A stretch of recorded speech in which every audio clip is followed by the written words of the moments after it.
All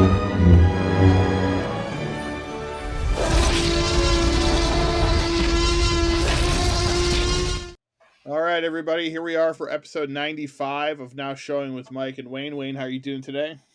Doing good, man. How are you? Doing fine. Ready here to start talking about one of the most prolific authors in horror history, I think, and has had, as you and I were just chatting before we started the show, quite a bit of his stories adapted into either miniseries or films in just over 40 plus years. He's got almost like 100 titles. And that's Stephen King. And we will be reviewing the new Stephen King adaptation, Firestarter, later in the show. Is he the master of suspense or the master of horror? What's his little tagline? Yeah, I think so. Something along those lines. Like anybody that was a horror kid growing up. Now, for me, I was more visual, so it was me for more TV and movies. So I saw a lot of his, that stuff. I didn't read a lot of his books, but regardless of whether you watched his movies or miniseries or read his books, he was part of your childhood, I think, at our time, anywhere from the early 80s all the way until now, really. I mean, yeah. He, still has adaptations getting made of all his work and constant remakes and redos and miniseries. And, sometimes people are like, oh, we got to get it right this time. Or, so there's a lot of struggle, I think, on occasion, and we'll talk a little bit about that today with the newer movie, to make a reason to do it over again. And he's had so many adaptations. He's very vocal about the ones that he likes and doesn't like. That's one thing that Stephen King, I think, if you know him, you'll understand that that's something he will not shy away from. And another interesting thing too, Wayne, I think, especially early in his career, like you had, some guys that have become some of the best horror directors or just directors in general made one of his movies, to start earlier in their career. So no joke. I just pulled up his IMDb page and I am still scrolling and I'm only in 2016. Yeah. Like, my gosh. It's a lot. And there's a lot and we're not going to touch on everything, but there's a lot of stuff that you probably haven't even heard of. And you're like, oh wait, he wrote that too. And there's we would be on hour 17 of things that Stephen King has inspired. Yeah, this is a 25-part podcast series, everybody. And as we joked beforehand, his greatest gift to us as an artist and a writer or a director, and that one director that we'll talk about, was definitely his appearance on Sons of Anarchy as the cleaner. Yes. His several appearances in his work too have been also lots of fun throughout his life. But yes, his role in Sons of Anarchy was definitely a bit of a shock because he played like an actual character and it was a little weird, but it was good. All right, so in 1976, we get the first official like big screen adaptation, and it comes from a young director at the time, but would go on to be a very prolific director in his own right, and that's Brian De Palma, and that's the movie Carrie. And this movie, from what I understand, terrified audiences in 1976. You got this girl who's got these special abilities, and she's like, kind of like, in any lighthearted movie would be a superhero, but in this one, it's a horror film, so she's very scary. She's picked on, she's bullied, so it's about kids who pick on other kids and kind of like make their lives a living hell, which, and we'll talk about later, is a theme throughout most of Stephen King's novels. So I'm going to guess that he was picked on a lot as a child, because there is a lot of bullies in his books, and a lot of times it does not end well for the bullies. They usually do not make it out, or if they do, they're very scarred. Carrie was, you have a great early performance from Sissy Spacek, who kind of became her calling card for a while. It was her first major movie. I believe she was only like 17 or 18 at the time that she made this movie. You also had a good young cast in Amy Irving, William Catt, John Travolta, Nancy Allen from RoboCop, PJ Soles from Halloween. So definitely a lot of like horror people in this film, as well as just known actors.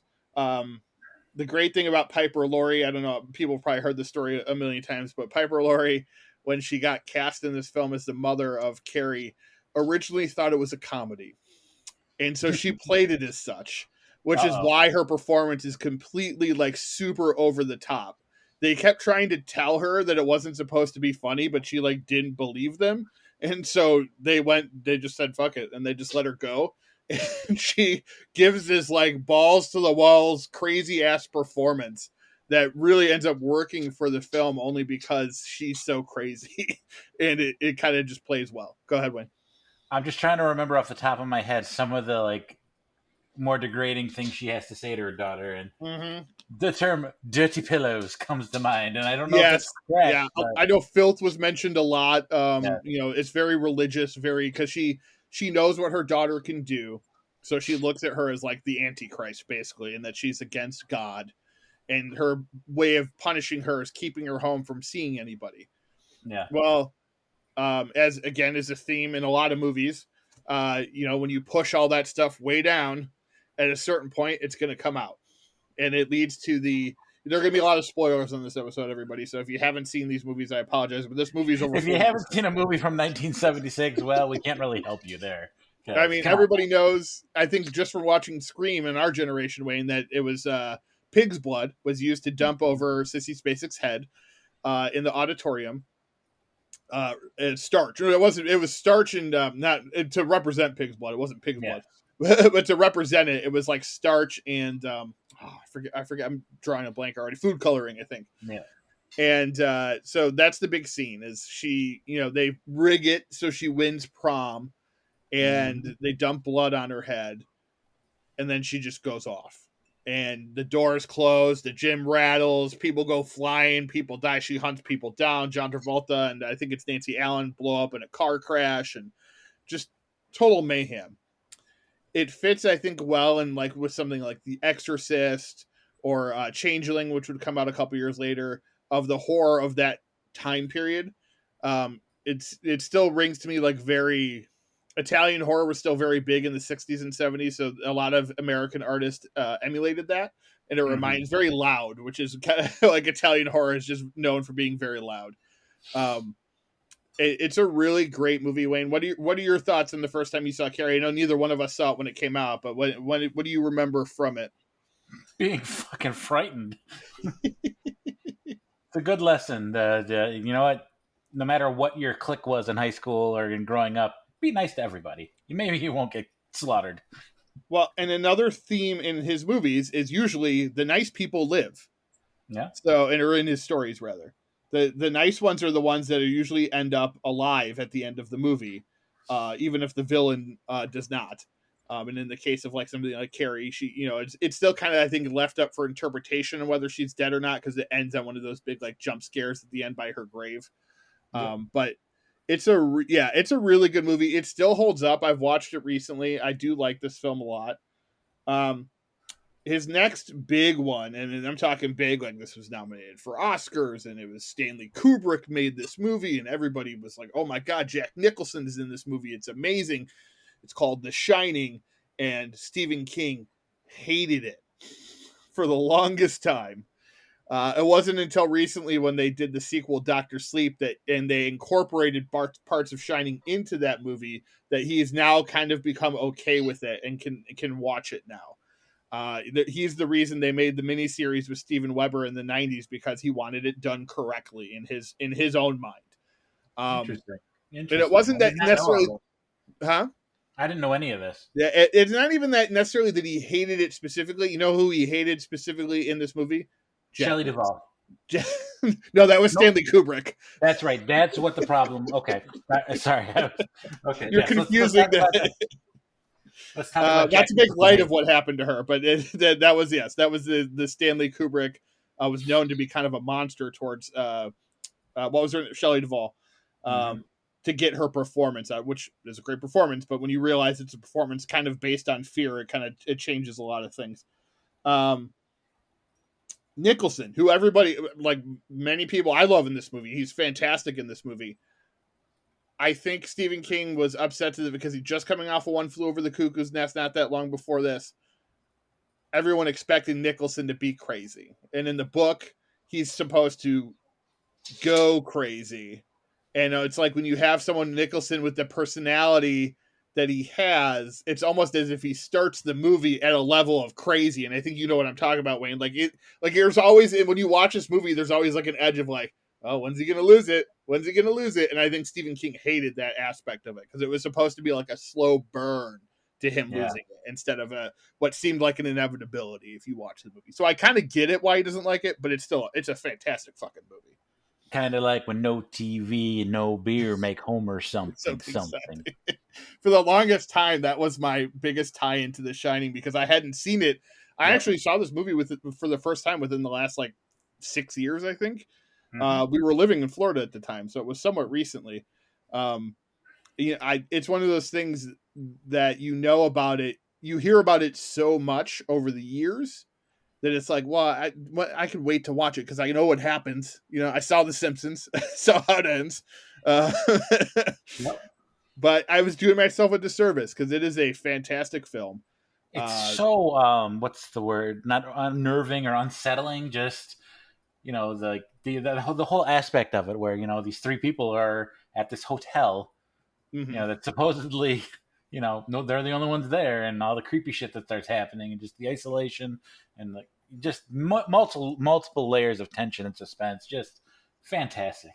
Yeah, really well done. Unsettling, the imagery, the twins, the old lady in the bathtub, the blood coming out of the elevator. I mean, all of that really is like a trigger moment almost. It's all very fantastic. I remember a guy sitting on a bed with another guy in like a dog suit, or for the furry community out there.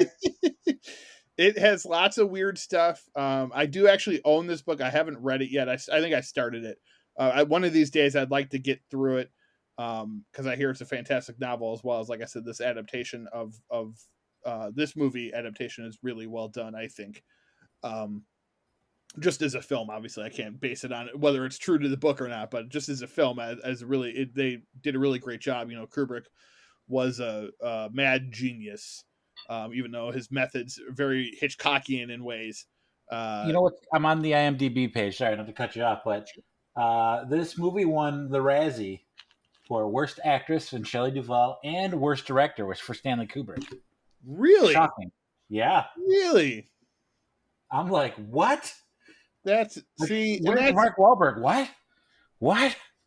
And that right there goes to show that the Razzies are full of shit.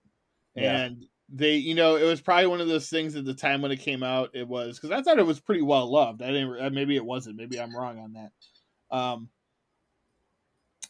But people were critical of her for overacting in some of those moments. But I think her performance has definitely become more well respected over time. And then, like I said, then we found out, that it was all based on fear and anger from Kubrick. But some of these things, when they happen originally, they do take time to grow. And I guess this is one of those movies. Maybe it wasn't. Was it not nominated for any Oscars? I don't see anything for the. No, it wasn't. So I take that back. It was not. I guess I just kind of assumed it was because of how artistic it is. Yeah. Oh yeah, here Razzie, Worst Actress, Worst Director. He was nominated for those. They didn't win. But that's ridiculous. The idea that you would ever nominate Stanley Kubrick, even in his worst movies, for Worst Director is you're just trying to get someone to pay attention to you at that point. Eyes Wide Shut wasn't that bad. Right. And that's a good example. Like, and it's a movie I want to revisit because a lot of people tell me how good it is, and I've seen it a couple times, and I still every time I'm like, yeah, it's okay. But I would never be like, oh, worst movie of the year. Like, no, it looks incredible. The acting's phenomenal. The directing's fantastic. It's just fucking weird. And it's not The Happening. God dang it. Yeah, right. Exactly. That's kind of the worst. All right. So that The Shining, again, I guess it's somewhat controversial. But it is still, I think, in our opinion, a pretty fantastic film. His first original screenplay was Creepshow, which was an anthology film he did with George Romero. So again, his first three movies that came out: Brian De Palma, Stanley Kubrick, George Romero. So like, could he really tie himself to anyone better? Creepshow is great. If you haven't seen it, he's got a small part in it in one of the short stories. Ted Danson, Leslie Nielsen. It's got a great cast. It's usually streaming like on Shudder or somewhere else. Hal Holbrook, Adrian Barbeau. So just kind of also a who's who of horror actors. Ed Harris is in it as well. Um, let's see, Stephen King, like I said.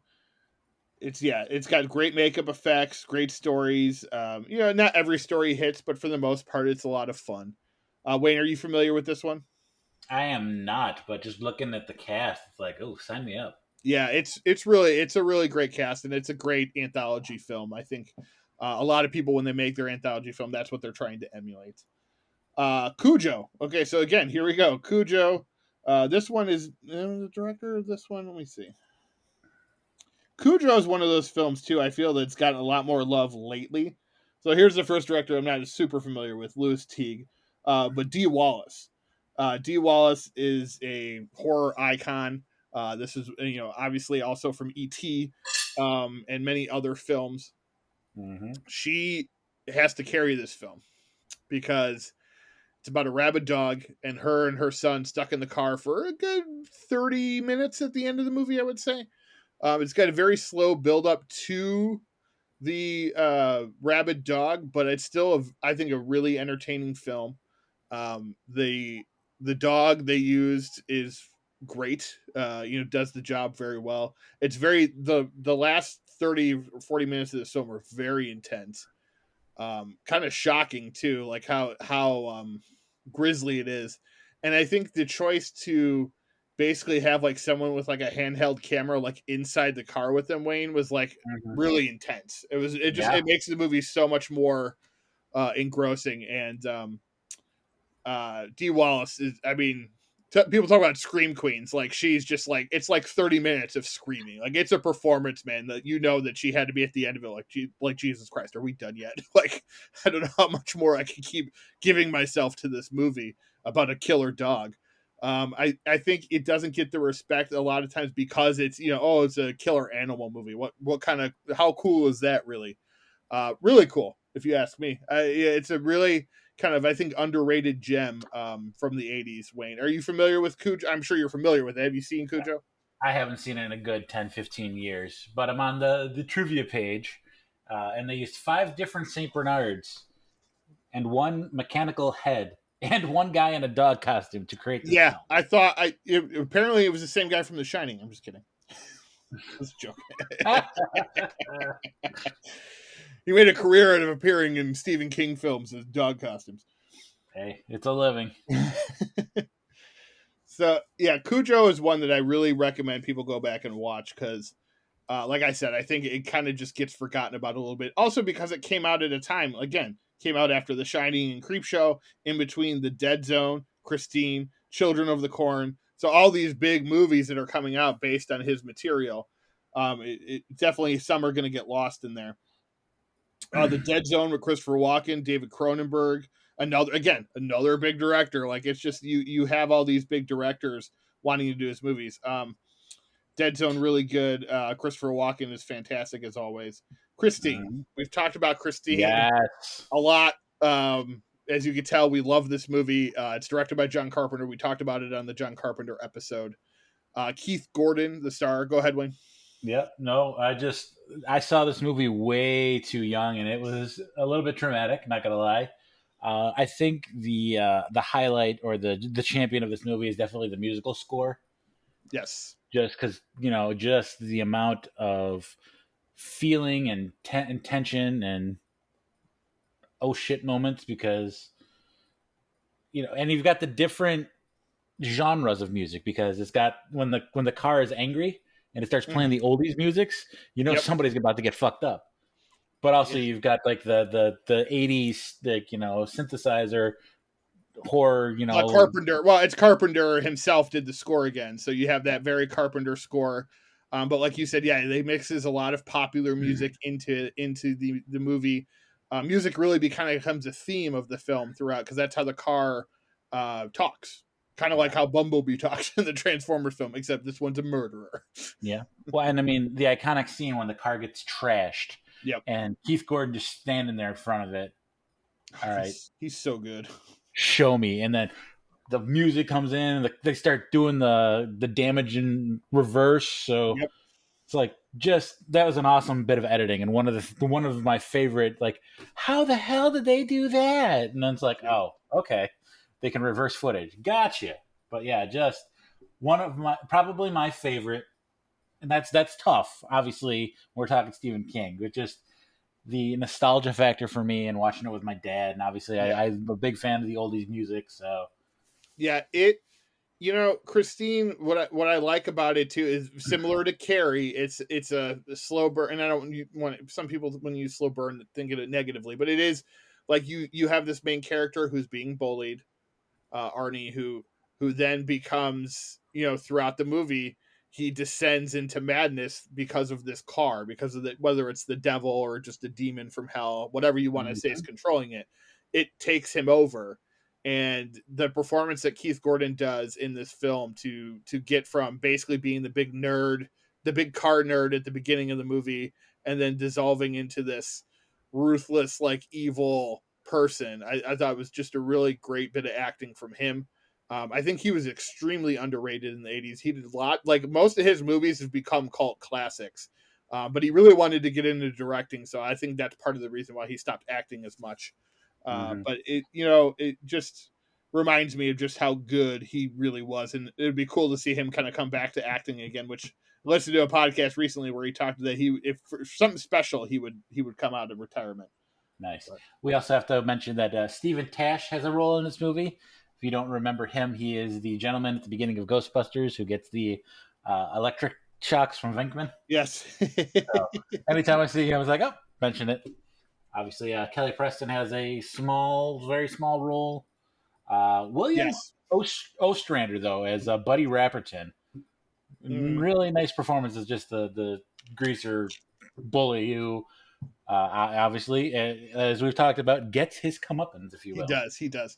And at a time too where it's like, I mean, he was definitely like 30 years old. Mhm. Like you have like the high school bully. I'm like, that guy's not a child. There's no way. But also too, a theme in the 80s was that white bullies would come to school with knives all the time and like threaten people in front of teachers and like most of the time not get expelled, which is weird to me. Yeah. But that's just kind of how it was written back then. But you're right, yeah, lots of bullying going on in this one as well, just like Carrie.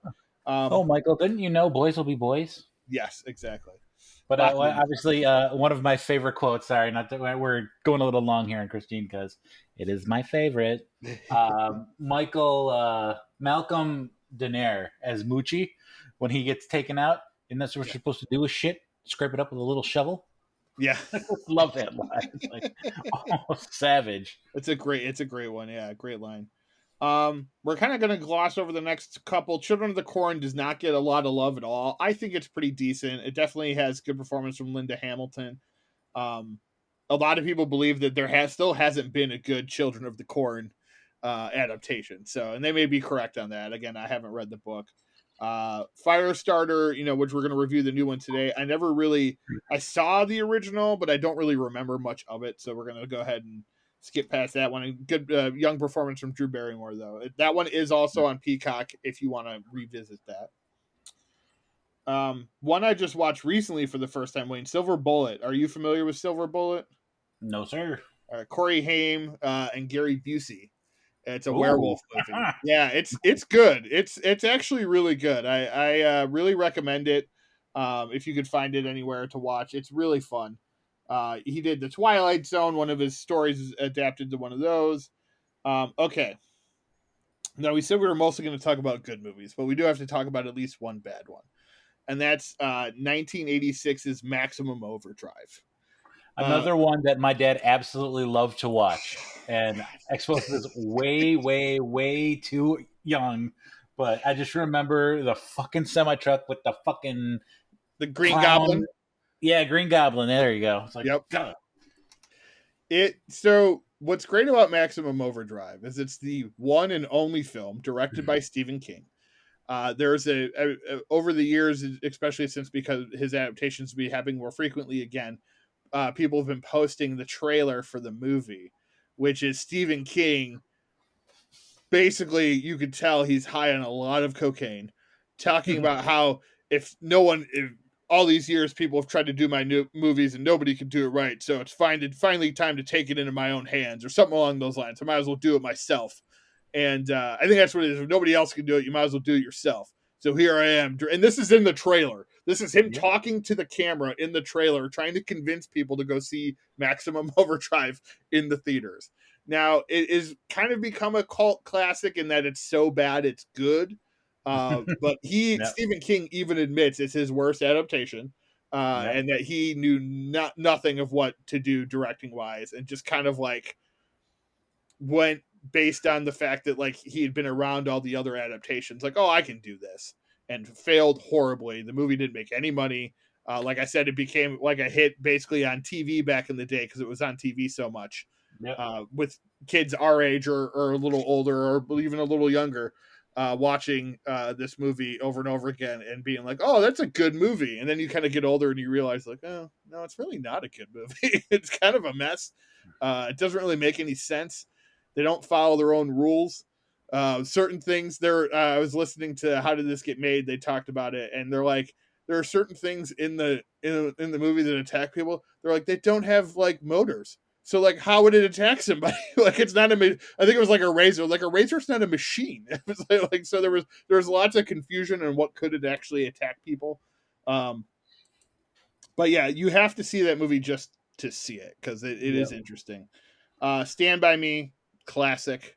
Very much interesting how he goes from Maximum Overdrive, his worst, to one of his bests all in the same year. Yes. Oh yeah. Story wise, obviously, he didn't have a lot to do Yeah. with He the didn't have making much to of do with it. He just wrote the novella.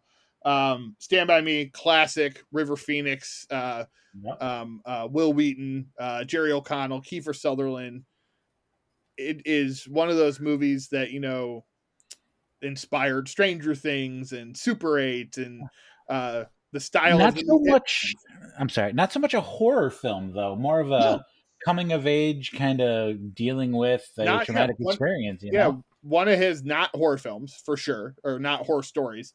But it does have a lot of those. Like Stand by Me almost feels like a good prequel for It. Like it Yeah. has the kids going around and doing things they're not supposed to and running into weird people. They find a dead body. That's part of the premise of the movie. That was a little traumatic because I was like 6 or 7 when I saw this, and the dead body Yeah. freaked me out a bit. But again, awesome soundtrack with a lot of great era music from the 50s and 60s. Yes. Obviously, it Okay. is a period piece from that time frame. So Yes, it is for sure. All right. I'm gonna again. There's so many movies to talk about that we're not gonna obviously be able to talk about all of them. So I'm gonna scroll past some here. One thing I will mention, I don't know that a lot of people realize that The Running Man is actually a Stephen King movie. He no, wrote the book. It's his first novel, and he wrote it as Richard Bachman. So he's not Stephen King on the front of that novel. But then it was obviously turned into a movie, so he gets credit for that for being adapted. Um, Tales from the Dark Side had a series and a movie. Pet Cemetery is one that I really like. It was kind of mixed when it came out. The original is definitely better than the remake, which came out a couple years ago. Lots of again another like imagery, the dead kid with the dead cat, like stuff that just sticks out in your brain. Wayne, do you remember Pet Cemetery very much? not really. It's one I need to review or revisit, I should Yeah, say. Um, one of them, yeah, because aren't there a few movies and a remake? there's Pet Cemetery, then there's Pet Cemetery 2, which I actually think is decent, not Mhm. based on any novel or anything. And then there is Pet Cemetery, the remake, and now they're doing another one. So, and the remake Nice. just came out like 4 years ago, so it's not been I, that long. I know we're kind of trying to breeze past this, but do you know the Lawnmower Man? Because I know I've heard about it. It's really disturbing. But Yeah, is it it good? it's Is it not worth my good. time? It's No. not good. It's overly long. I think it's like almost 2.5 hours. At least like the director's cut might be that long. Um, it's okay. It's one of those Okay. movies I kind of remember somewhat fondly, but the How Did You Get Made guys talked about it, and they're apparently it doesn't hold up, and it's very cheesy. And Pierce Brosnan was a weird choice, I guess, to play the doctor. Jeff Fahey plays Job. who is the special, mentally special young man who ends up basically becoming being in a computer. Essentially, it's like a virtual reality movie. They did make a sequel too, which is just supposed to be even crazier and worse. But it's one of those ones I've always wanted to rewatch. It's been a while. Right. I find it funny that we're going on about 30 minutes now and we haven't even hit the 80s yet. No, Or haven't hit the 90s yet. no, Like, we're just God, about to so get much. to the 90s. I know. I was just thinking the same thing. I'm like, Jesus. All right, so The one of his TV miniseries is, though, holy cow, were those popular or successful? they were in the 90s especially. That's what we're getting Yeah. into now is the mini-series era or TV movie era of Stephen King. A couple, obviously, you have the Oscar winner Misery, which is an incredible film. Kathy Bates is Yeah. fantastic in it. Rob Reiner did a great job with it. James Caan is great. The ankle breaking is just unnerving just to think Yeah. about. But I think us 90s kids, Wayne, we have a special spot for it. It You was might. one of the Terrifying. You might. I'm terrified still just thinking about it. You know, I've watched it recently, and at least when I say recent, before the remakes came out, Tim Curry's amazing. He's Yeah. incredible. The movie itself, though, really drags a lot when the adults are on screen. The kids are good. You have Seth Green, you have Jonathan Brandis. They're good. But when the adults are on screen, all the TV actors, the only ones I really like are John Ritter and Harry Anderson. The rest of them are pretty awful. It's just one of those movies that it works when Tim Curry is on screen, and then when he's gone, you're kind of like, man, I wish Tim Curry would come out and kill somebody because this is kind of boring right now. I It do is love like, me some Netta O'Toole, though. yes, oh yeah, she's really good in it too. And the main character he's okay. And Ed O'Toole was good, but the main guy was all right. That was one of the bigger issues I had with it. Was that Richard Thomas from Yeah, Little House on the yeah. Prairie? Which John we Boy? just saw him in the most There we recent go. Sandra Bullock movie, Yes. the prison one. So, Yeah. Which I thought he was good in that. I just did not care for him in the miniseries. So that, I think that has always been like in my mind of what, like when I think Stephen King and I think 90s, I think it. And I remember watching it always on like WGN, like in the afternoon on like a Sunday. They would play all 3 hours of it. Yeah. And I'd just sit there and be like, oh man, this is incredible. So Misery, we brushed on that. Lawnmower Man, you just talked about. Credit removed file. That's right. So the interesting thing about Lawnmower Man, Wayne, is they based it on Stephen King without asking permission, and it's actually all they did was like I think the title, like he wrote a book called Lawnmower Man or a novella. It's nothing like the movie at all. So he actually sued and got them to take his name off of the movie. So it's no longer Stephen King. What's interesting is the short was listed in 1987. The actual full-length feature was 1992. So, and I think the short is actually based on his novella. But right. I think the movie that they made in the 90s with Pierce Brosnan has nothing to do with Stephen King, and he was really pissed off that they even got away with putting his name on it to begin with. Right. Sleepwalkers is one I remember only because a character gets stabbed with an ear of corn.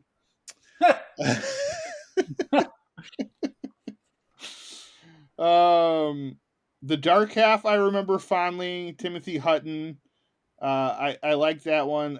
Needful Things, I think that's the one I just watched recently. I did not care for that one. That's with Ed Harris, I believe. Let me see real quick. Yeah, Max von Sydow and Ed Harris. I didn't really like that one. We talked about Shawshank. I mean, Shawshank's incredible. That goes without saying. Another one of his non-horror ones. Yeah, one and another novella, just like Stand By Me, not a full-on novel. And stop me before I start talking about it again, because I know we've talked about this one at least twice. It'll just be a Shawshank episode. Let's see, Dolores Claiborne, another Kathy Bates movie. The movie's okay. She's crazy in it. So now we're getting into like, okay, now they're just kind of making bad movies. Lots of Children of the Corn sequels. Thinner, which was just What The the Night Langoliers? The Langoliers was another. I remember when that debuted on TV. Obviously, there's The Stand as well, I don't which know is either of those very well, so I don't know yeah. if I they're still worth haven't even finished mentioning. watching the Stand miniseries. I have it on Vudu, but I haven't finished it because it's kind of long winded. Um, Something called Trucks. This is where I'm saying, like, you get in the late '90s. Well, Apt Pupil, which is another. Truck was the original Maximum Overdrive material, Oh, was so it okay?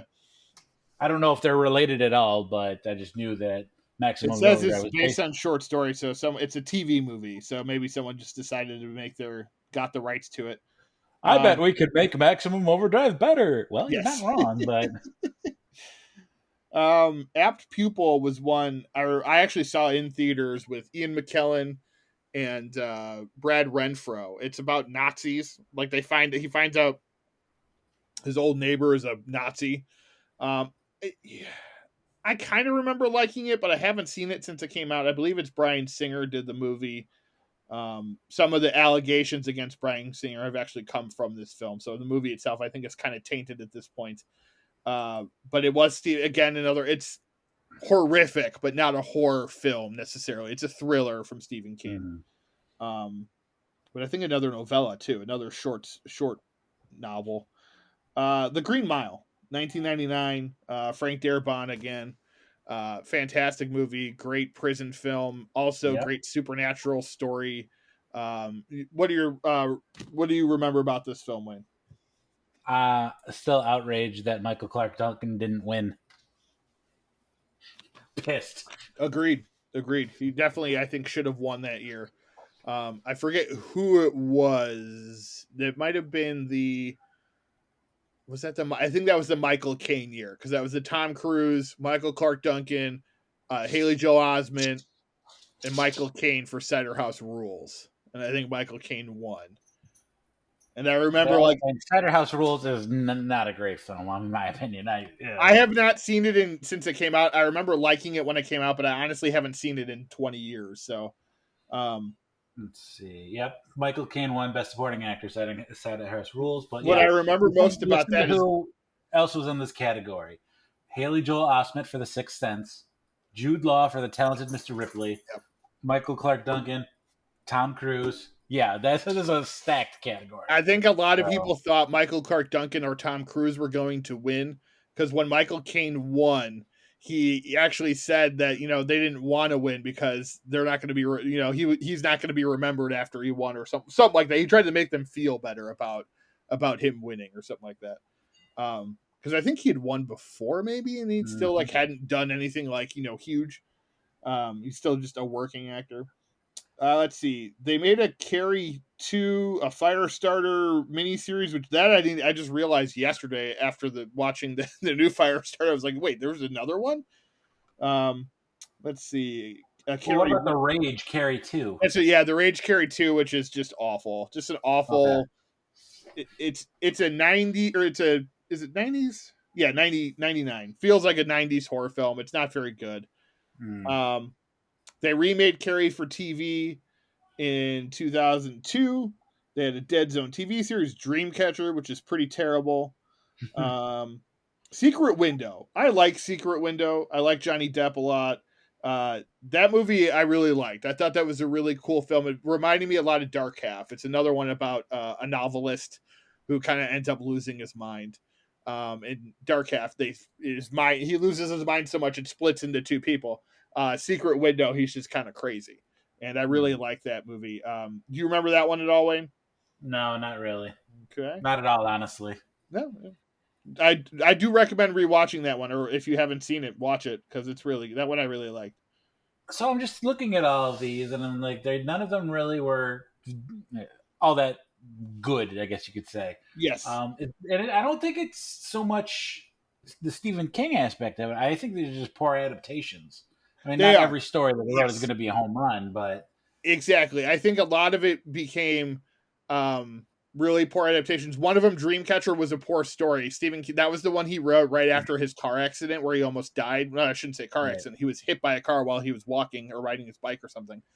and he wrote Dreamcatcher, and he now even says that Dreamcatcher is very incoherent and doesn't really understand most of it. At the time when he wrote it, he was like really proud of it because he wrote it in hand, and he was like, oh, this is going to be great. And I guess in retrospect, he's now like, no, that was terrible. And they made a movie out of it, and it was also terrible. Great cast, though. If you look at the Dreamcatcher cast, you're like, holy shit. But the movie itself, not very good. Another one like bullies and young kids. So we're going to jump all the way ahead to 2007. That's where he starts to hit again. And again, it's not him personally, like you said, Wayne. It's the directors. Lasse Hallström directs 1408 with John Cusack and Samuel L. Jackson. Very isolated film. A guy stuck in a room starts to lose his mind. The room is haunted. He starts seeing things. His kid is dead. Great stuff from John Cusack. And then Frank Darabont returns with The Mist. Total mind fuck of a movie. Crazy ending. I remember seeing this in theaters on Christmas with Rebecca. I was like, oh, the new Stephen King movie. We need to go see this in theaters. And like the movie ends with like everyone dead. And you're just like, huh? And it's very depressing. It's a very like sad ending. My wife loves watching this movie to this day. But have you watched The Mist, Wayne? I know you're not always big into horror films. No, I have not seen that one. But I also noticed that in 1985 they made also something called The Mist. They did. It was the same. Yeah, it was a video game. They had a video game of them. I just noticed that as we were going through. The Mist is fantastic, so people need to watch that one. Let's see. Then again, it's kind of a dry spell for a little while, for almost 10 years, really, when you think about it. Because the next big one after that one, let me see. I'm going through here. Another Children in the Corn sequel nobody saw. Some more miniseries that no one watched. God, man, there's so many. Jeez. The things they like, I don't even know most. Like, I don't even know most of these. All right, the Boogeyman, which they're redoing again. Wow, there's so many people have made Boogeyman. Carrie, the remake in 2013 with Chloe Grace Moretz and Julianne Moore. I actually thought that was pretty decent. It took me a while to watch it because I heard it was so awful. I just saw it like a year or two ago. I really thought that was a good one. Wayne, have you watched the new It movies yet or no? See, the thing about that is I'm a coward and I don't want to. That's a good yeah, that makes sense. But that's really like I'm going through. I mean, there's some shit, man. There's some god awful stuff. How much did he get paid for even? I don't know, man. You know I hope a lot. Golly. So where he starts to become noticed again is in 2017. They're not noticed again. He's always been around. It's Stephen King, 2017.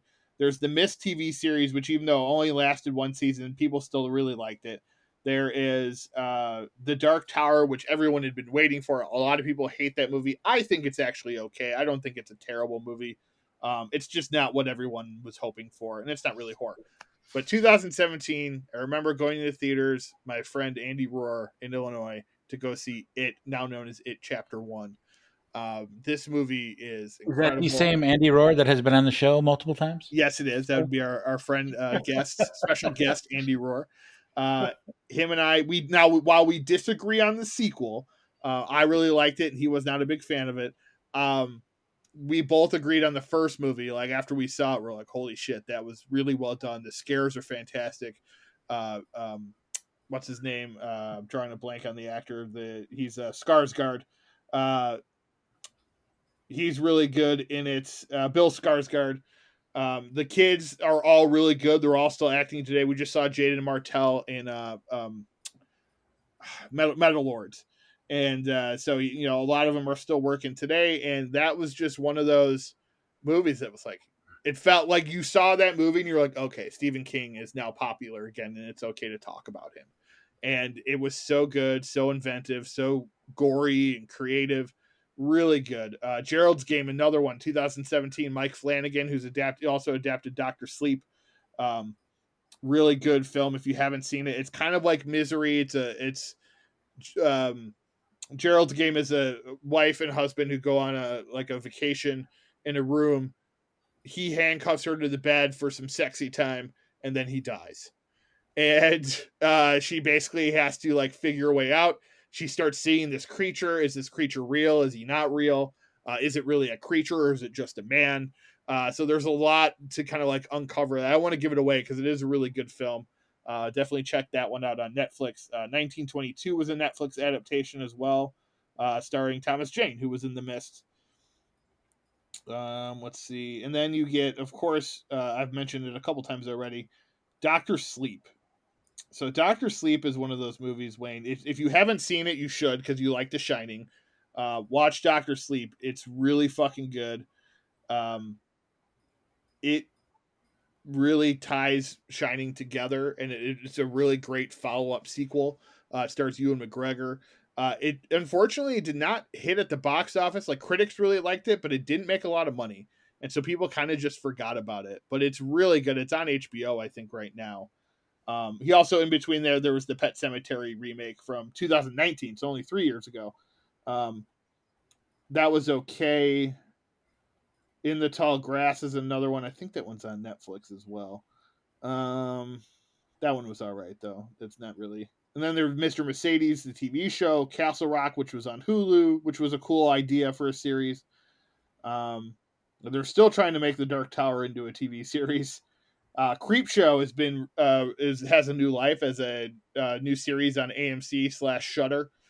So that's something worth checking out if you like anthology stuff. Each episode is, I think, 2 stories. They just redid The Stand, which I know had mixed reaction. There's one on Apple with Julianne Moore and Clive Owen called Lizzie's Story. I've been wanting to watch that one. One on what the hell is it? That channel Epics called Chapelwaith with Adrian Brody. That's also supposed to be really good. And then we get into the most recent. There's so many. Like, just if you at the top of Stephen King's IMDb page is a bunch of adaptations of short stories and movies that have yet to be made. Yep. So that just shows you like the first like 20. Well, let's see. They got a Cujo one that's been announced. A Running Man one. Yep, Tommyknockers. Tommyknockers, which I think was either a TV movie or a miniseries back in the day. Boogeyman again. Which one? Salem's Lot again. Yep. Which that one's coming out soon, I think. You were talking about Apt Pupil. That looks like they were going to try and remake that, but that project has since been abandoned. It's listed. So Jeez. It just shows you how popular that he is with filmmakers in the horror world. Like he's got so many stories that have yet to be adapted. I know The Girl Who Loves Tom Gordon, which it's the former baseball player Tom Gordon. That was supposed to be made into a movie. I think they abandoned that one as well because I don't see it on here anymore. So there's just so many other stories, and he's still writing. Like I think his newest novel was already licensed for an adaptation already. So and I think it just came out or it's coming out. So he's still working. He's still got the juices flowing. I'm trying to think of a good director comparison. Kind of like Spielberg, a legend in his field, but he's done so many movies that people I think are a little bit more critical because there's more to go to be like, oh, well, they've done this and this. Where like someone like Quentin Tarantino's done so few movies, and in my opinion, most of them are really good. You're going to have less nitpicky moments. All right, so I'll start off with this review, and then Wayne, you can lead us into the second one. We're going to get to our next segment, which is our reviews of the week. And we get to 2022's Firestarter. An adaptation of a lot of people tell me one of his best novels. No one really cared for the original 1980s adaptation. So everyone thought, well, a new one is in the works. And we're going to cast Zac Efron, which the moment it started, I'm like, man, it's so weird to me that Zac Efron's now the age where he could play a dad. Even though obviously eventually that's going to happen to all of it. It's happened. I mean, we're at that age right now. He's a little bit younger than us, but it was still kind of odd to be like, oh, he's a father. it starts off with the family on the run. The daughter doesn't really know. She's got special abilities. The dad has special abilities, and the mom has special abilities. She does not use her powers anymore. The dad uses his powers to make money. He can get inside people's heads. And the daughter, if you know anything, In your head, zombie. yes, I'm done anytime now. cranberries break in, that's fine by me. And the daughter, as you can tell by the title, she starts fires. She also has her parents' abilities as well.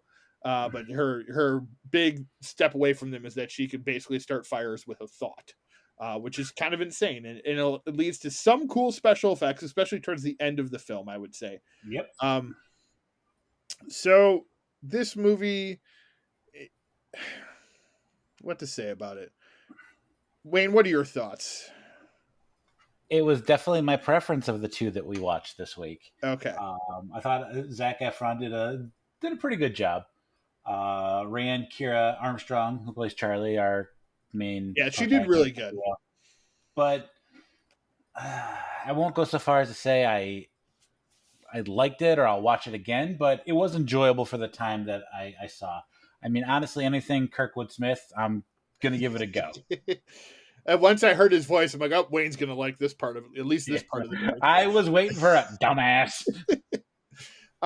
So this to me, Wayne, you know how you were with Corrective Measures, where you enjoyed your time watching it, but you still didn't really like it. That's how I Yeah. feel about this movie this week. Like I had a good time with it. I enjoyed the performances for the most part when the dialogue wasn't getting in the way.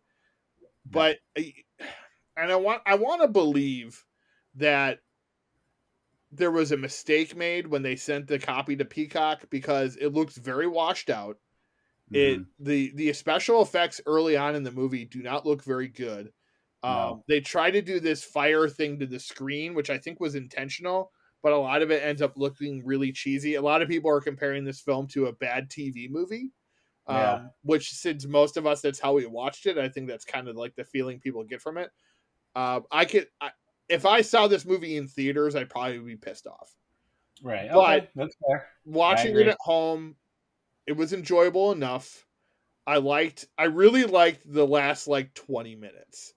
If you're not familiar with Firestarter, they take her dad and she has to go rescue him.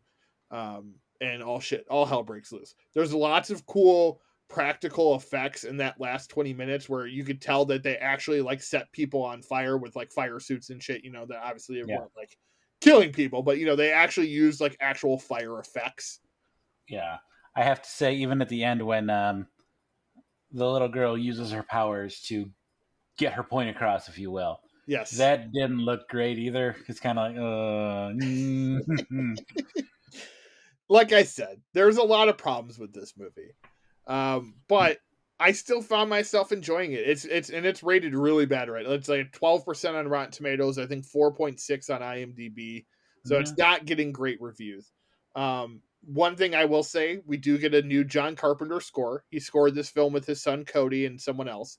And you could tell, like the last like 20, 30 minutes, when the score picks up, the movie feels a little bit better.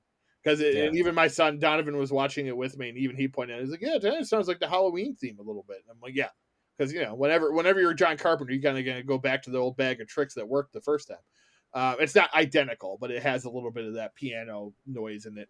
I enjoyed it. So Yeah, mimic away. Again, it's one of those things that I think people were hoping it was better. Like I said, I'm wondering if a more cleaned up version was played in theaters. So if anyone that actually saw it in theaters can confirm that it looked better quality wise, let us know, because the way it was played on Peacock, especially the first hour, did not look great special effects wise.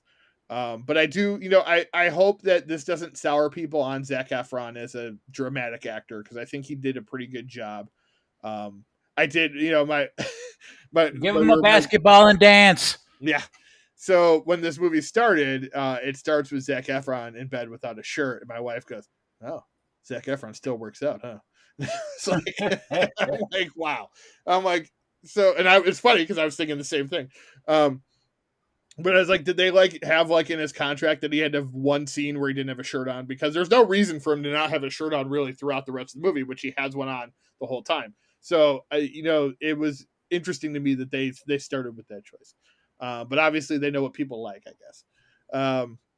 But yeah, overall, I would go a little higher, say like 5.5 out of 10. Like it's not, I don't think it's terrible, but I don't love it either. And like you said, like I would want to watch it again if I know, like if it goes to HBO Max and I know that it's a high quality version, just to see if it's different, to see if they, like I said, if they just we're video editors, so we know when something looks washed out and like possibly maybe not how it was intended.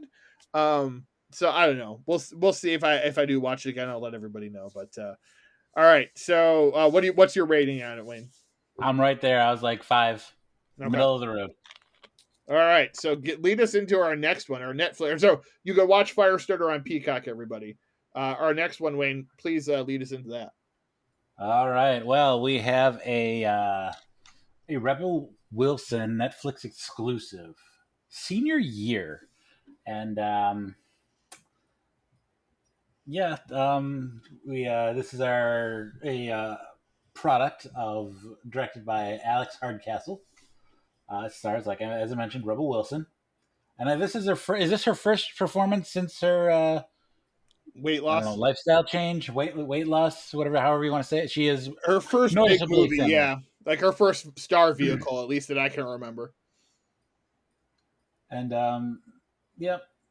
So Rebel Wilson, Angori Rice plays the younger version of the character. Mary Holland, Molly Brown, Sam Richardson, Zaire Adams, Zoe Chow, and the Green Arrow himself, the original Green Arrow himself, Justin Hartley. I knew you were going to say or mention Green Arrow. Damn right I will. Also from This Is Us, which is ending. Yeah, this it's gonna be a no for me, dog. I just this was a struggle to get through. I didn't laugh, and that's a problem for me. Like it's if it's a definitely a problem when you're comedy, watching a comedy, for sure. yeah, and gosh, it didn't hit for me. I don't know. Okay. Um, for me, it's too long. Like when I Yep. saw Firestarter was an hour and 34 minutes earlier in the week, I was like, oh, great. We're going to have two short movies this week. This one's almost 2 hours. Not that 2 hours is long, but it's long for a comedy that feels like it has to have a 20-minute intro tacked onto it when we all Yeah. know that the catch of the movie is that she goes into a coma and then she wakes up 20 years later. So for me, it would have been like I laughed a little bit, Wayne. So I did laugh at moments. There were moments I thought Yeah. were funny. I like Mary Holland, who we saw in Happiest Season.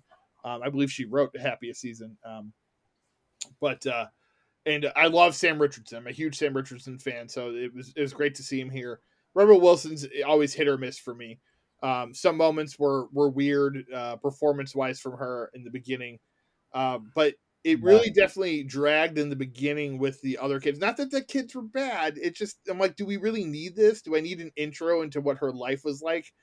You already made her a cheerleader, so like it could have been. Go ahead. We didn't need all of the birthday stuff and all that stuff at the bowling alley. Like No. I don't know. You Well, could have cut all that and just started right in with the cheer stuff and maybe put in a little bit of give the character a little more depth where she's friends with more than just the popular people. And so, Well, I think and I think that's what they were trying to get across, that she was had her normal friends and then she wanted to become popular, so that changed her or whatever. And I get that, but there's a lot quicker way to do that, and then that would have allowed more time for like when they all kind of get mad at her towards the end of the movie, and like mm-hmm. they really kind of glossed over the fact that she's been out of her coma for like 3 weeks, and like they're all angry at her already, and I'm like, you kind of have to give her a little bit of a break, guys. Like I know they had been, but like they were really like it was just one of those things that didn't hit right for me when they were mad at her. There were some funny moments. It's a weird movie because it's almost like Rebel Wilson did it so she could show that she could dance. Because there's probably like 4 or 5 different dance performances that they just break out into. They do a rendition of, I think it's Britney Spears' "Crazy," which Yeah. is like they're practicing in her room in a basement, but then it turns into like a full fledged music, like fantasy music video, which was interesting. But it was weird. It was like one of those, like, they wanted to have their cake and eat it too when it came to all sorts of comedy, and they didn't structure it to be like a clear through point to like what kind of comedy it wanted to be, if that makes sense.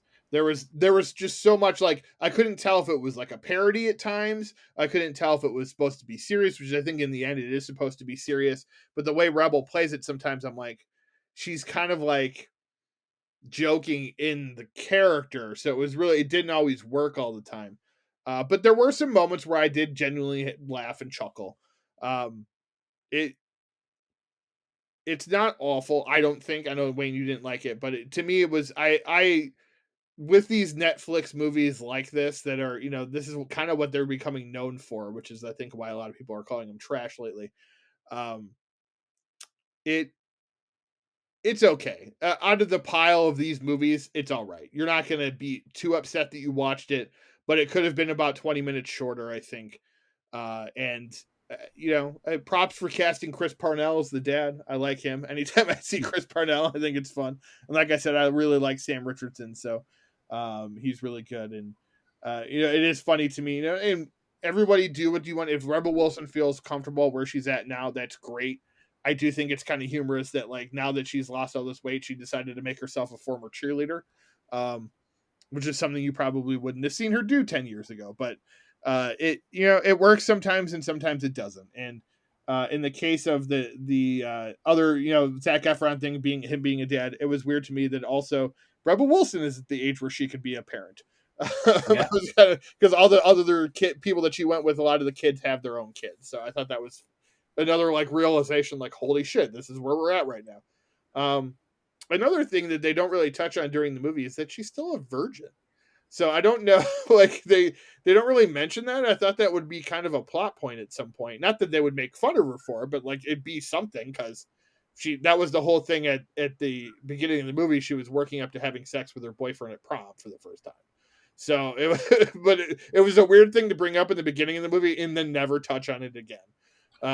Yeah, I will say I did have a good chuckle at the sock in the beginning of the movie with the Oh car. my god, that was Head. hilarious. We use it for handies, and it's like I was like, oh. solid.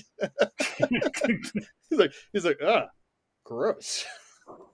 Yeah. It was, it's okay. Again, another one that I would say probably 5.5, maybe a 6 out of 10 if I kind of ignore the bad part. Wayne, obviously you didn't like it as much, so where were you rank it as? Like 4.5. Not Okay. completely terrible. I don't know. Just I'm lukewarm to it, I guess. Yeah, and that's okay, and that's all right. All right. So for this week, I watched my old movie that I watched with Sidney Poitier was Guess Who's Coming to Dinner, a movie I had never seen before. I've obviously heard of it. I think I'm pretty sure I saw Guess Who, which is the I'm pretty reverse. sure Bernie Mac and Ashton Kutcher did a better job than this Poitier guy you're talking about. No, they didn't. I did. This was a movie I was wondering how it would hold up, and it actually holds up really fucking good. It has a lot of things in it that I didn't expect. It's about it's a conversation about race and kind of like, especially because like the parents are advocates in the 60s for equality and all that stuff, but then when it hits your front door, it's like, what are you going to do? So it's those conversations that I'm sure a lot of people had to have back in the day, and it handles it with grace. It handles it very well. None of the characters come off being stereotypes or mean or anything. It's all very understanding, I think, and it was a really great movie. It does do a great thing, Wayne, which I'm like, I've only recently started hearing people talk about this kind of stuff. Is the dad, Sidney Poitier's dad, at one point in the movie says, "You owe me. I gave you life. I did all this for you. You have to, live by my rules." And then Sidney's response is, "I don't owe you. you owe me. I didn't ask to be alive. And that's one of those things I think like people misconstrue a lot. And there was something else I was watching recently too, where that was mentioned, and I was like, "Holy shit! Like this makes this movie that I just watched from 1967 still relevant to today." So that was really kind of shook me when I heard that. I was like, "Holy shit!" They even thought about that like back in the day, because I've heard people today like, why don't be mad at me, be mad at my parents. I didn't ask to be here, that kind of stuff. Where um, it's and Sidney Poitier's character, he's like, you're my father. You're supposed to look out for me. You're supposed to have my back, as I will to my kids when I have my kids. It's my responsibility. I brought them into this world. I need to look after them. And that's how, how I am as a parent and how Rebecca is as a parent. We don't ever, give our kids ultimatum like, you got to get out of the house. We always tell them you could always live with us. Don't worry about it. Help them out as much as we can. And having that like just be like a topic of conversation back in the day, I think was very interesting. And so it's a really, really well made movie that still, like I said, it stands up to today. Good performances from Spencer Tracy, Sidney Poitier, Katharine Hepburn. Really just a fantastic film, and one I'm kind of like, wow, why didn't I fucking see that sooner? Because I've gone down the Sidney Poitier rabbit hole, if you will. I rewatched In the Heat of the Night, which is one of my favorite movies. It's a fucking fantastic film. I saw you post about that. I also watched that this week. So it's so good, man. And another one that like you're just like, hold a lens up to today, and it's still very, we're still arguing for a lot of the same things that movie talks about. Jackass Forever, I was kind of similar to you on it, kind of a little lukewarm on it. There were some really funny moments. Obviously, guys getting hit in the nuts and hurting themselves is funny. A lot of bodily function humor, which I'm not a fan of. So there's a lot of that's your favorite. Yeah, a lot of me turning away from the screen at times. One I didn't mention last week, which I can't believe I forgot, but I think because I hadn't downloaded the picture yet to my phone yet. Doctor Strange in the Multiverse of Madness. In the Multiverse of Madness. I love this movie. A lot of turmoil about this one. I'm interested to see what you got to say. It is. I don't understand why, but I guess I kind of do, because like as a Sam Raimi fan, I watched this movie with understanding that he was going to go back to a lot of his horror elements. There are a couple scenes in here, Wayne, where I'm just like, holy fuck, that's straight out of The Evil Dead. Holy fuck, that's straight out of Army of Darkness. Oh my God, he took it, he's copying from his own horror movies, which I love. And to see those elements inside this movie was amazing to me. Just as a longtime Sam Raimi fan, I loved it. Donovan really liked it too. There were a couple moments where he jumped. So to be watching a Marvel movie and watch your son get scared a couple of times, I thought that was really cool. It's a really cool aspect to it. Our friend JT and former guest and hopefully future guest as well said on Facebook that it's almost like the Marvel movies that we have that are PG-13 like add in shit and ass just so they get to that PG-13 rating, where like this is a real PG-13 movie because there's a lot of it's too much for PG-13. No, this one flirts the line with PG-13 and it does it exceptionally well. And Raimi has done it before. He did it with Drag Me to Hell. He did it with, I think Darkman was only PG-13. I could be wrong on that. But I know Drag Me to Hell, when it came to theaters, was only PG-13. And he is a master at kind of flirting that line with rated R and how much is too much. And I think he did a fantastic job. And I think the story makes a lot of sense. A lot of people have an issue with that as well. I love it. I think Benedict Cumberbatch was great in it. So was Rachel McAdams, and Elizabeth Olsen is fantastic in this movie. There's some great cameos that I will not talk about because I don't want to spoil it. But there also there's a great scene, Wayne, with Bruce Campbell, and it's pretty amazing. And it was funny to see Donovan laugh at Bruce Campbell on the big screen because it's not like his, he does a lot of movies that make it to theaters these days. So that was a cool aspect of it. Like, oh my God, I'm watching a movie in theaters with my son that has Bruce Campbell in it, of all people. So that was a cool thing for me. To me it was like 8.5 out of 10. Like it's that good of a movie, and I think I'll like it more the more I watch it. So if you have second thoughts, maybe don't take your small children to it. That's one thing I'll say, because there are some scary moments. But I took Donovan to see his first R-rated movie when he was like 9. So what do I know? To me, it was great. It wasn't too much. Um, I think kids can see it. Maybe just like cut the age off at like 7, and you'll probably be good. But yeah, it's really well done. I think you'll like it, Wayne, because it does have like if you liked Army of Darkness, right? I think we talked about this Sure. before. Yep. It has a lot of those elements to it too, like funny horror. So there are some moments too that are more hilarious than scary. Let me ask you this: I'm not caught up on everything Marvel because there's just so much. Do I need to see anything before I see the new Doctor Strange movie? Um, I would watch the new Spider-Man just because it does. Doctor Strange kind of leads from that to this, because he's in that. Now, do I need to see all the other Spider-Men with? There's so many Like, Spider-Man, and you kind of really now they all work. So you gotta. We did a whole Spider-Man marathon before we went and saw the new one. Yes and no. I mean, you don't have to. This one, you don't even really need to with Doctor Strange because like it spins off of WandaVision, but they explain to you basically how WandaVision ended in the opening of this movie. So you kind of get the whole idea. So you really don't need to. It's a standalone film on its own. Like you could watch it and be like, oh, okay, I understand this. It does deal with multiverses, obviously. So there are quite a few Doctor Stranges in this film. You would have been if you watched the What If series on Disney Plus, which I highly recommend. One of my favorite series out of all the Disney Marvel ones they've done. It's the only animated one they've done so far. It plays a lot like that, so it definitely similar to that. Let's see. We've been watching Under the Banner of Heaven, which is a new murder show on FX and Hulu. Also, Candy, another murder show on FX and Hulu.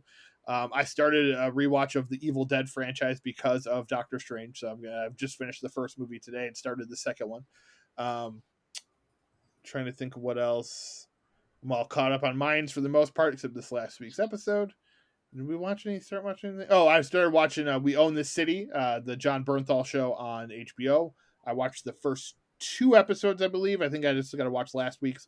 Really good. Really well done. I need to get on that one. I also need to get on the new season of Mayans. But Minds, yeah, it's pretty good. I might just wait till it's done so I can power through them. Yeah, in a weekend. It's halfway already, so you might as well at this point.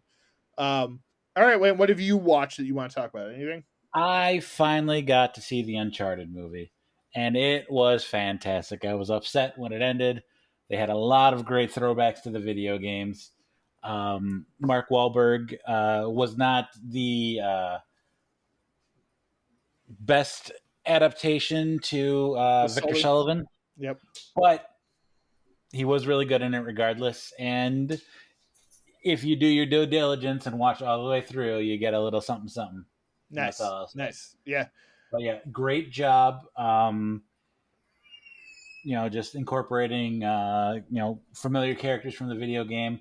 I love the fact that Nolan North, the voice of Drake, thank you, Nathan Drake. I completely had a brain fart there. It does actually make a cameo, and most people won't get it, but you hear him talk, it's like, wait a minute. I heard that he was in it. Yeah, I'm looking forward to it. As you know, over COVID, I played the first 3 games and started the 4th one, so I'm excited. Donovan actually wants to see it because he likes Tom Holland, so we're going to watch that one together, I think. Yeah, great movie, great job. So nice, highly recommend. Looking forward to it. And then I'm kind of back on a superhero kick. I think I talked about watching some X-Men. Yep, yeah, and you were going to watch Man of Steel. You said I did. It's an underrated film, by no means perfect, but better than everybody gets the credit for. The scenes on Krypton are fantastic, and yes, Russell Crowe is a great Jor-El, and obviously Kevin Costner is a interesting Jonathan Kent. And while I liked it, we can debate that for another time, and I'm sure we've talked about it. Got on to Batman versus Superman, and I'm about halfway through. The Senate just got blown up, and so I reveled with joy in seeing that because you know how I feel about that. So yeah. I won't dwell on that. But it's just like, I don't know. They didn't, because they're trying to make Superman the enemy and the threat, and it just misses the mark there. So And I'm obviously getting toward the really rage-inducing parts, Yes, with yes. Doomsday's coming and whatnot. So I'll report back next week on my thoughts, but I want to like it, and I just gotta admit it's not great. No, it's So, not. Yeah, of but yeah, that's about it. I obviously watched some Star Wars over the weekend. I posted about that course, because, yes. well, I just needed to watch Star Wars, so I did. Understandable. All right, so news and notes for the week. It's long, but we're gonna get through it real quick here. A lot of just a heads up. A lot of shows have been axed this year so far, so it's kind of like uh, been a tragic disaster if you like cable television or regular television rather. All right, Mike Myers returning to voice Shrek in Netflix TV series. Winning Time renewed for second season HBO. Christina Klebe cast in psychological horror film The Bayou. Jonathan Levine, director of 50/50 and The Night Before, will direct legacy sequel to Dirty Dancing with Jennifer Grey returning as Baby. Odeya Rush, Eric Dane, and Ray Liotta will star in Dangerous Waters. Jodie Comer from Killing Eve and The Last Duel to star in apocalyptic thriller The End We Start From. Will Smith and Antoine Fuqua Emancipation pushed back to 2023 by Apple TV. Bray Romano to play Jim Valvano in new film. CBS gives out 2 season renewals to all FBI shows, so they're all renewed for 2 more seasons. Halle Berry to star in Motherland for horror director Alexandra Aja. Survivors from the Scream 2022 will return for Scream 6 in 2023. Also, Hayden Panettiere from Scream 4 will be returning as Kirby. Her return was hinted at in the new Scream film that they showed that she is still alive. I will not say who the actors are returning because if you haven't seen the new Scream film, I don't want to ruin it for you. David Duchovny to write, direct, and star in an adaptation of his own novel called Bucky Fucking Dent. Liam Neeson and Joe Keery from Stranger Things to star in viral thriller Cold Storage, written by David Coep. Kaya Scodelario from Crawl, Lance Reddick from The Wire, and Ben Hardy from X-Men 3 The Last Stand will star in psychological space thriller Apteros. And not X-Men 3 The Last Stand, X-Men Apocalypse. He plays Angel in that one. Equally Jack crappy. It's fine. Yeah, right, exactly. I just didn't want to discredit Ben Foster, who played Angel in X-Men: The Last Stand. Jack Ryan to end after season 4, so we're still waiting on season 3. So next year, I'm sure season 4 will drop.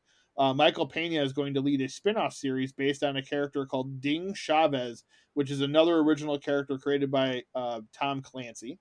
Dee Snider directing new horror film that he also wrote. It's his first film since the cult hit Strangeland, which he wrote and starred in. Stefan Bristol will direct a new action thriller called Breeze, starring Jennifer Hudson, Mila Jovovich, Sam Worthington, Quvenzhané Wallace, and Common. Josh Forbes directing a horror film for Shudder and RLGAE Films called Destroy All Neighbors, starring Jonah Ray Rodriguez and Alex Winter, who will both produce the film. Dollface canceled after 2 seasons at Hulu. 20th Century Fox greenlights the Omen prequel, The First Omen. Arkasha Stevenson will make her feature film directorial debut. Law and Order, the original, and Organized Crime renewed for next season. David Cronenberg will direct The Shrouds as his next film after Crimes of the Future, which debuts in June. Vincent Cassel will star in The Shrouds. He worked with Cronenberg in Eastern Promises.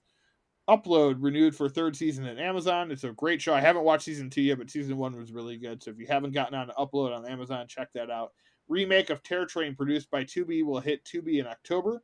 Anne Hathaway and Jessica Chastain to star in an American remake of Belgian psychological thriller Duelists, now called Mother's Instinct. The original director is returning. Anna Kendrick and Blake Lively reteaming for a Simple Favor sequel. Oscar winner Emerald Fennell's next film will be Saltburn, starring Oscar nominee Rosamund Pike. Mads Mikkelsen reteaming with Polar director Jonas Ackerlund on The Black Kaiser. Kiernan Shipka and Olivia Holt will star in Blumhouse time travel slasher Totally Killer. Christopher Walken joins Dune Part 2 as Emperor Shaddam IV. This is Spinal Tap sequel in the works with original director and cast. That was Rob Reiner as the director of the original film. Dan Stevens reteaming with the guest director Adam Weingart on Godzilla vs. Kong sequel. The Guest 2 is also a possibility. CW cancels 7 more shows. Naomi, Legacies, Roswell, New Mexico, 4400, In the Dark, Charmed, and Dynasty. Supernatural prequel, The Winchester is officially ordered to series, along with the Walker prequel and DC Gotham Knights. Keenan, Mr. Mayor, and the Endgame canceled at NBC. Be Positive canceled at CBS. United States of Al also canceled at CBS. Young Rock renewed for third season. Alan Richardson, latest to join Fast X. Animated Married with Children in the works with From Family Guy producer. Original cast is set to return. True Lies series with Steve Howey ordered to series at CBS. Stephanie Beatrice joins Anthony Mackie in Twisted Metal TV series at Peacock. Tyra Hoechlin officially returning for Paramount Plus Teen Wolf revival movie. Adam Driver, Nathalia Emanuel, Lawrence Fishburne, Forrest Whitaker, and John Voight are set to star in Francis Ford Coppola's return to directing in Megalopolis. He will be producing this film on his own. It's like a $100 million film. It's his pet project that he's been working on for like 40 years. CBS cancels Good Sam, Magnum PI, and How We Roll. Fox cancels Pivoting and Our Kind of People. Netflix's The Gray Man, which is a new movie with Ryan Gosling and Chris Evans, has a prequel and a sequel already in development. Release is coming up. Father of the Bride remake debuts on HBO Max June 16th. Virgin River Wayne season 4 premieres July 20th. Resident Evil Netflix live action series premieres July 14th. So big for July if you like those two series. Cha Cha Real Smooth hits Apple Plus June 17th. It's a brand new movie starring Dakota Johnson.